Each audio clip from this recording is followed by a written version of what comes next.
আল্লাহ রাব্বুল আলামিন আপনার অনুভূতিটা যদি কবুল না করতেন, আপনার দ্বারাই কি সম্ভব হতো? কথা বলেন, হতো না।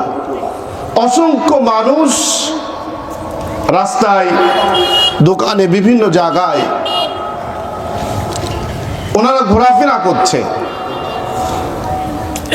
চলাফেরা করছে, হয়তো বা ইচ্ছাও আছে, কিন্তু আসার মতো সুযোগ এখনো আল্লাহ দেন নাই।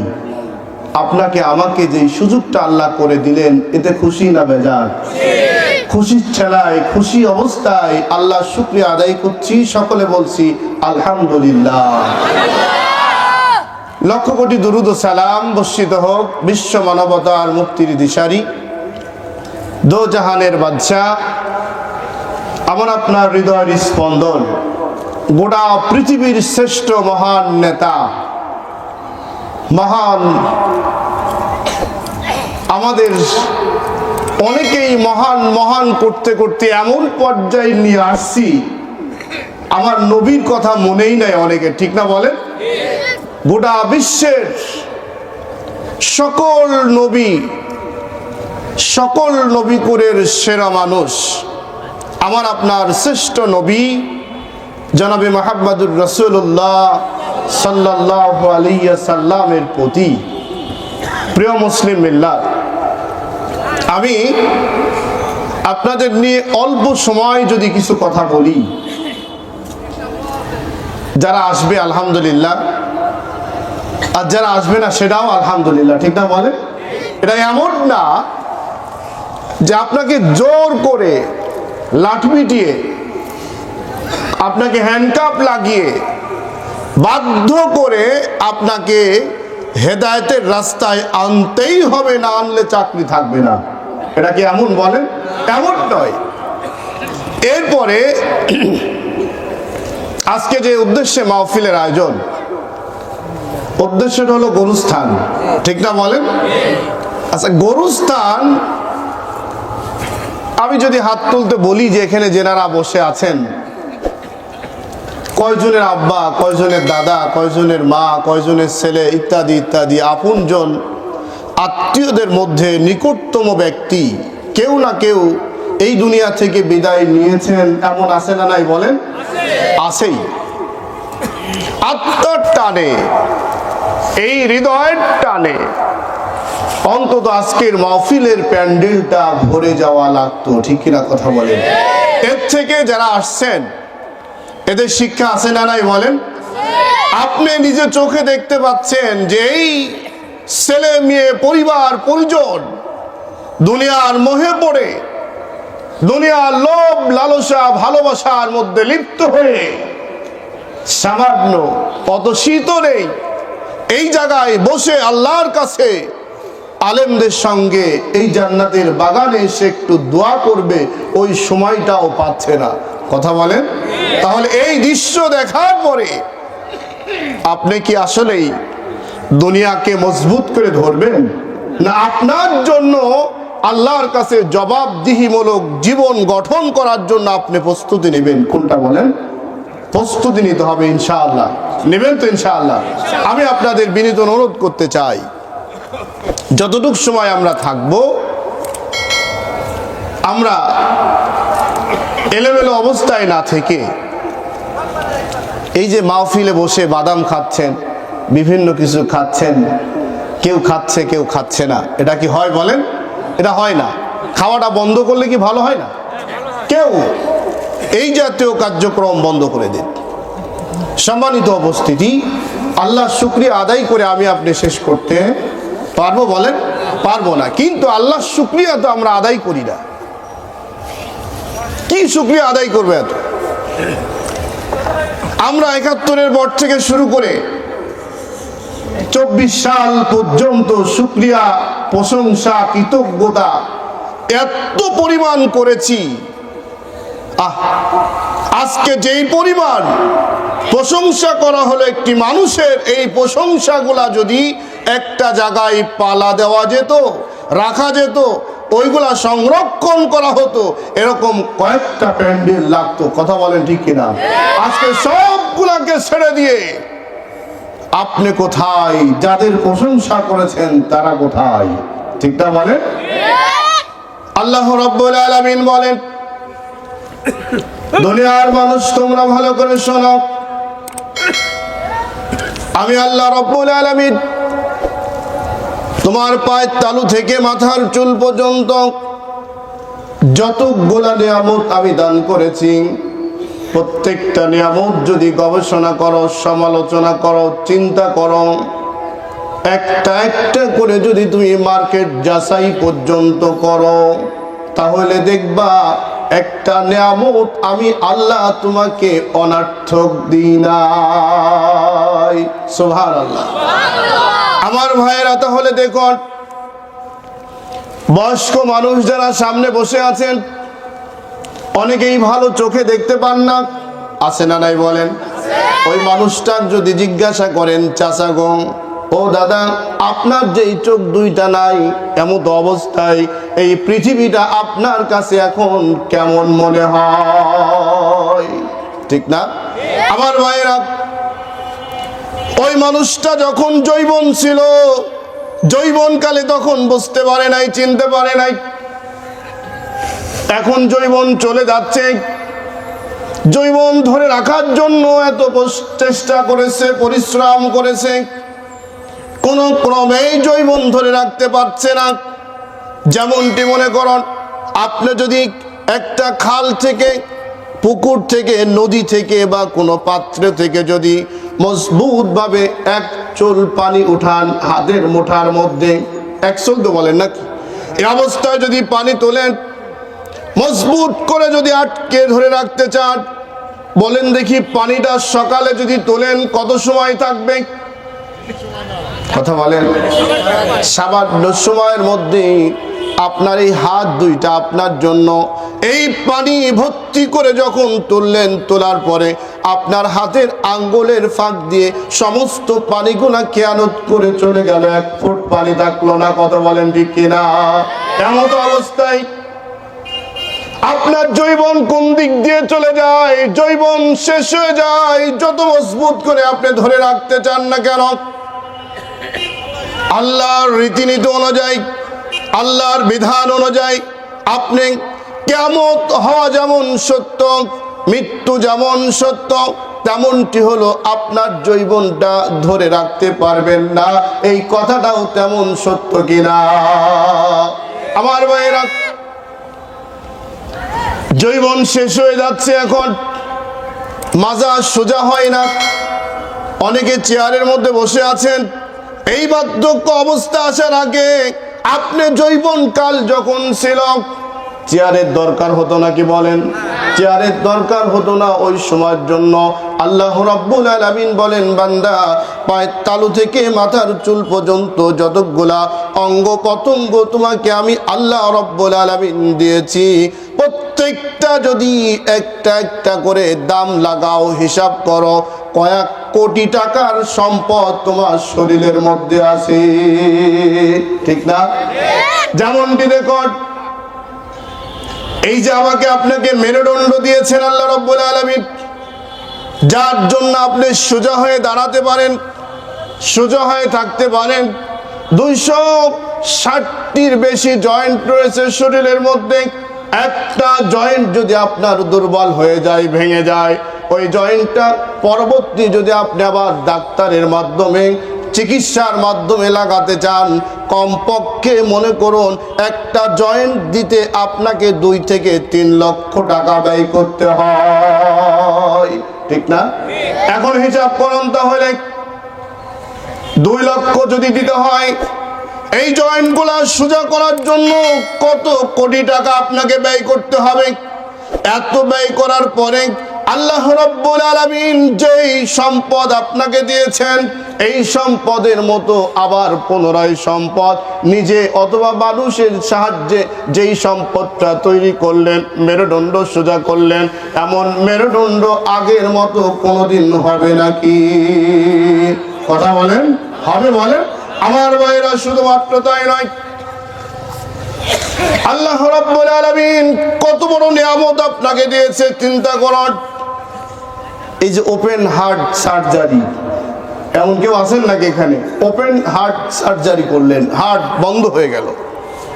হার্ট বন্ধ হয়ে গেল, আপনাকে কেটে ফেড়ে আপনার হার্ট আবার নতুন করে জয়েন্ট করা লাগবে।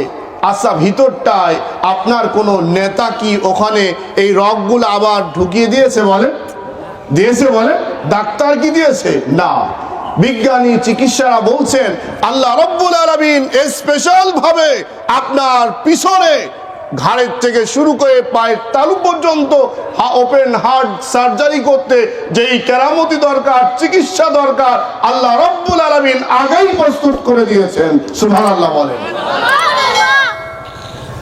ওপেন হার্ট সার্জারি করা হলো, এখন কিছুদিনের জন্য আবার তিনি সোজা হয়ে দাঁড়াতে পারছেন, কিছুদিন বেঁকা হয়ে চলে, সোজা হতে পারে না। ওপেন হার্ট সার্জারি করছি তো শরীরটা খুব দুর্বল, ঠিক আছে। একটু সবল যখন হয়ে যায়, এখন আল্লাহর বিরুদ্ধে অবস্থান নেয়, আল্লাহকে বড় আঙ্গুল দেখায়। এমন লোক আছে না নাই? বলেন। আমার ভাইয়েরা চিন্তা কর, আল্লাহ রাব্বুল আলামিন এত বড় নিয়ামত আপনাকে দান করেছেন, এত নিয়ামত দিয়েছেন। এই নিয়ামতগুলো সম্পর্কে আল্লাহ রাব্বুল আলামিন কাল কিয়ামতের ময়দানে যখন প্রশ্ন করবেন, জবাব নেবেন, আপনি আমাকে জবাব যখন দিতে হবে, চিন্তা করে দেখুন, প্রত্যেকটা প্রশ্নের জবাব যদি দিতে না পারেন, আল্লাহ রাব্বুল আলামিন আপনাকে কিন্তু ছেড়ে দিবে না।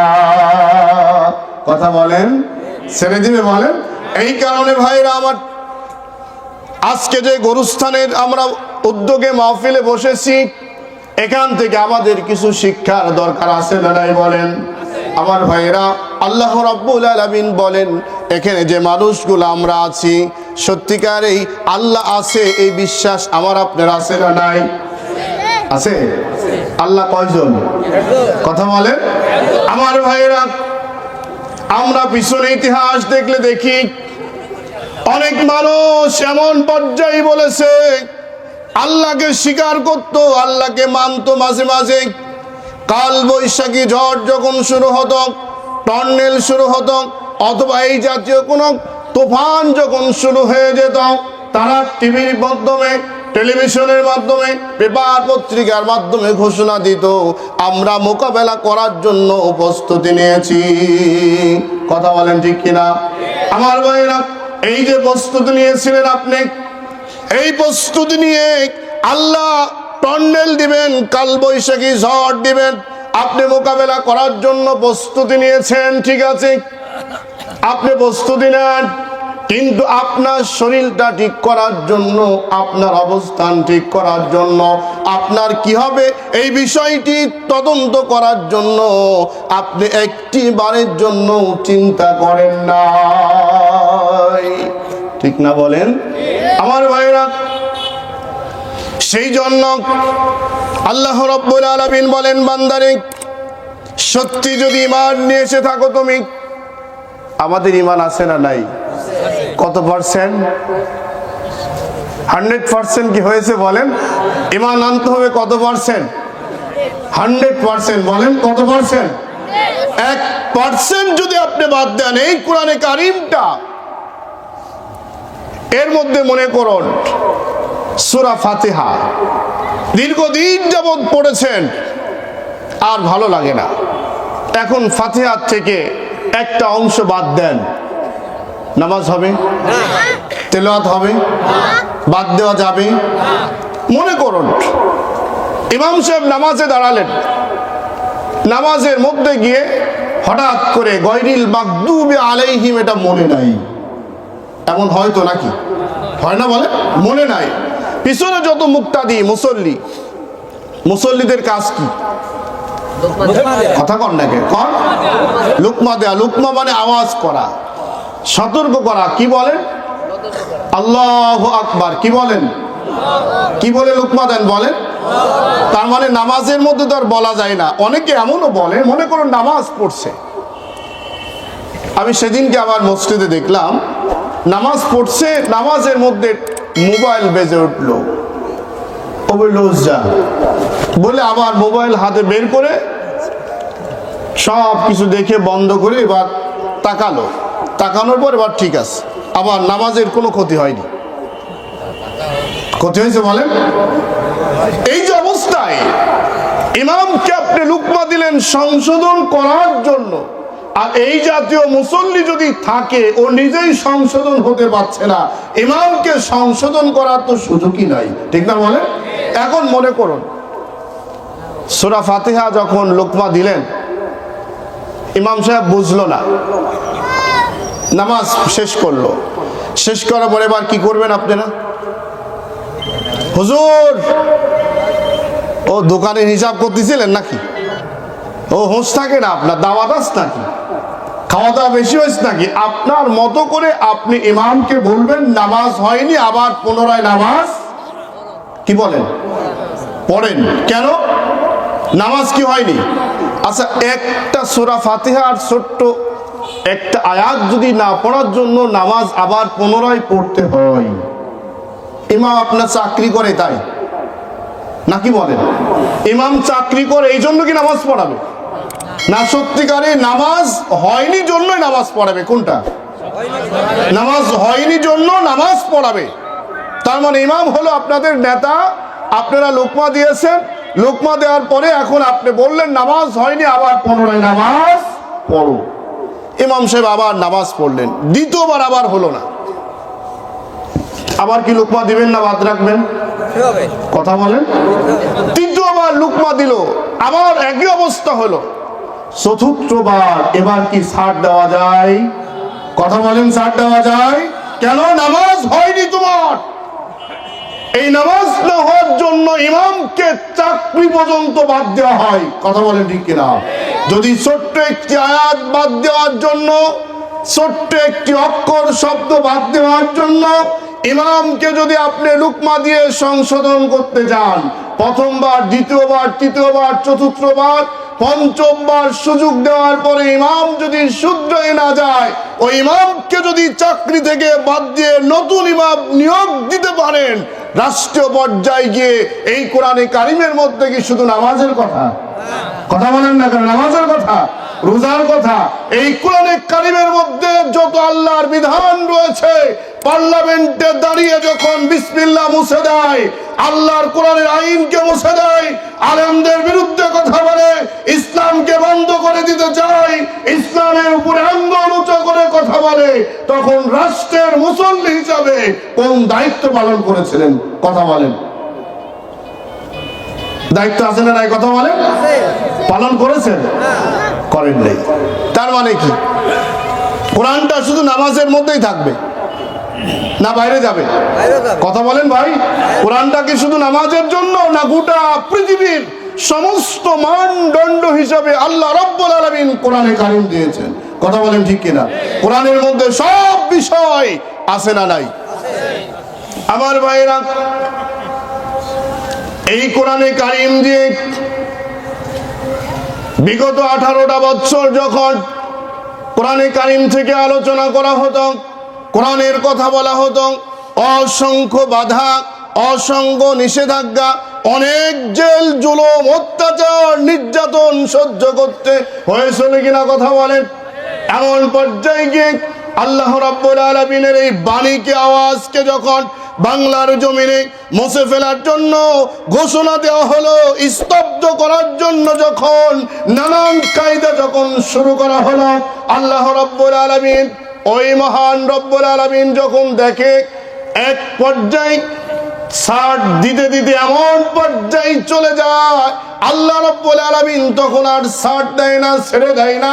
ওই মুহূর্তে আল্লাহ রাব্বুল আলামিন তখন মজবুত সিদ্ধান্ত নিয়ে নেয়, এমন মজবুত সিদ্ধান্ত নিয়ে নেয়, এমন মজবুত সিদ্ধান্ত নেয়, আল্লাহ রাব্বুল আলামিন বলেন, তাতানাজ্জালু আলাইহিমুল মালাইকাতু আল্লা তাখাফু ওয়া লা তাহজানু ওয়া আবশিরু বিল জান্নাহ। আল্লাহ রাব্বুল আলামিন বলেন, আমি এমন মজবুত সিদ্ধান্ত নিয়ে ফেলি, গোলাম তোমরা যদি আমার কোরআনের পক্ষে দাঁড়িয়ে না যাও, প্রয়োজনে আমি আসমান থেকে ফেরেশতা নাজিল করে আমার কোরআনকে রক্ষা করার জন্য আমি আল্লাহ যথেষ্ট। কথা বলেন ঠিক কিনা? এমন পর্যায়ে যখন চলে গেল, এমন পর্যায়ে যখন চলে গেল, নিষেধাজ্ঞা যখন হয়ে গেল, আল্লাহ রাব্বুল আলামিন ওই জাতিকে, গোষ্ঠীকে পৃথিবীর মানচিত্র থেকে এমন পর্যায়ে নিষেধাজ্ঞা করে দিল, আজকে সারা বাংলার জমিনে কথা বলার মতো ক্ষমতা তাদের নাই। কথা বলেন ঠিক কিনা? ওই পর্যায়ে আল্লাহ রাব্বুল আলামিন আমাকে আপনাকে করুক, সেটা চান নাকি? কথা বলেন। আপনাকে যদি আল্লাহ রাব্বুল আলামিন বিপদ দিতে চান, ওই বিপদ থেকে বাঁচার ক্ষমতা আপনার আছে নাকি বলেন? আর যদি আপনি আল্লাহ রাব্বুল আলামিন মনে করে আপনাকে উপকার করব, সাহায্য করব, আপনাকে সম্মানিত করব, গোটা পৃথিবী যদি ধরে রাখে, আপনার সম্মান বন্ধ করতে পারবে নাকি? কথা বলেন। তাহলে আমি আপনি কোরআনের পক্ষে থাকতে চাই না বিরুদ্ধে চলতে চাই? কোন দিক বলে? আমার ভাইরা দেখুন, আল্লাহ রাব্বুল আলামিন সতর্ক করলেন, সংশোধন করে দিতে যাচ্ছেন যে বান্দা, আমি তোমাকে যত নিয়ামত দিয়েছি, এই নিয়ামতের শুরু থেকে শেষ মুহূর্ত পর্যন্ত যদি তুমি শুকরিয়া আদায় করো, কৃতজ্ঞতা স্বীকার করো, প্রশংসা যদি আদায় করো, আমি রব্বুল আলামিন নিয়ামতকে তোমাদের বাড়িয়ে দিব। আর যদি নিয়ামতের শুকরিয়া আদায় না করো, প্রশংসা না করো, কৃতজ্ঞতা স্বীকার না করো, আমি আল্লাহ রব্বুল আলামিন নিয়ামত তোমাদের ছিনিয়ে নেব।